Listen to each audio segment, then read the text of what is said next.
તો કીર્તિ પટેલની ધરપકડ કરી લેવામાં આવી છે। વહેલી સવારે કીર્તિ પટેલની પોલીસે ધરપકડ કરી છે। રતન પરથી તેના પિતાના ઘરેથી કીર્તિ પટેલની ધરપકડ કરવામાં આવી છે। સુરેન્દ્રનગર અને પૂર્ણા પોલીસની સંયુક્ત કામગીરી હાથ ધરવામાં આવી હતી। જો કે પૂર્ણા પોલીસે કીર્તિ પટેલને લઈ અને રવાના થઈ ગઈ।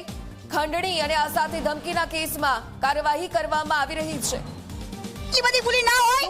જો મારા ઉપર ખંડણી લગાઈ જશે ને તો આ વખતે તો હું નહીં મારા ઉપર ખંડણી ના હોય, વારંવાર ખંડણી ના હોય। મને ખ્યાલ નથી મારા ઉપર ખંડણી લાગી છે કે નથી લાગી, પણ જો મારા ઉપર લગાવી છે તો તમામ પુરાવા રજૂ કરજો। મીડિયાને હું કહું છું કે હું મીડિયાને કહું છું તમામ પુરાવા માંગજો।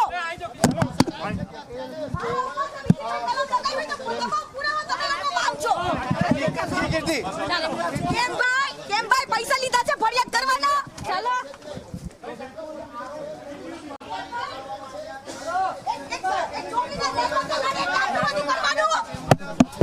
એક છોકરીના ન્યાય માટે લડે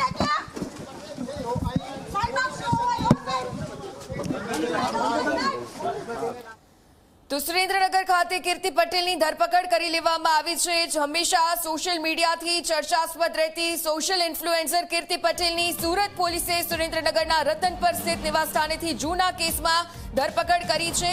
સમગ્ર વિવાદ જે રીતે હવે સામે આવી રહ્યો છે, કીર્તિ પટેલ દ્વારા પણ કહેવામાં આવ્યું કે દર વખતે ખંડણી ન હોય અને જે રીતે તેની ધરપકડ કરવામાં આવી છે તેના નિવાસસ્થાનેથી વધુ પૂછપરછ અને કાયદાકીય કાર્યવાહી માટે હવે તેને પોલીસ સ્ટેશન ખાતે રજૂ કરવામાં આવશે અને ત્યાર પછી તમામ નિવેદન અને શું હકીકત છે આખરે તે ખ્યાલ આવશે।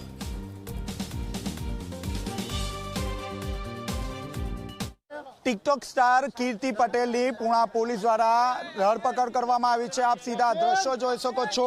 સુરેન્દ્રનગરથી કીર્તિ પટેલની જે છે તે અટકાયત કરવામાં આવી છે અને તેમને ખાનગી કાર મારફતે અહીં લાવવામાં આવી છે। આપ જોઈ શકો છો હાલમાં પૂર્ણા પોલીસ સ્ટેશન ખાતે પટેલને લઈ આવવામાં આવી છે। મહત્વની વાત છે કે સુરતના પૂર્ણા ગામ વિસ્તારમાં આવેલા રેશમા રો હાઉસમાં રહેતા રાજુ ભંબર નામના જે ફરિયાદી છે તેમની પાસે તોડ કરવામાં આવ્યો હતો। ખંડણી ધમકાવા સહિતના તમામ જે કાયદા છે તે અપનાવવામાં આવ્યા।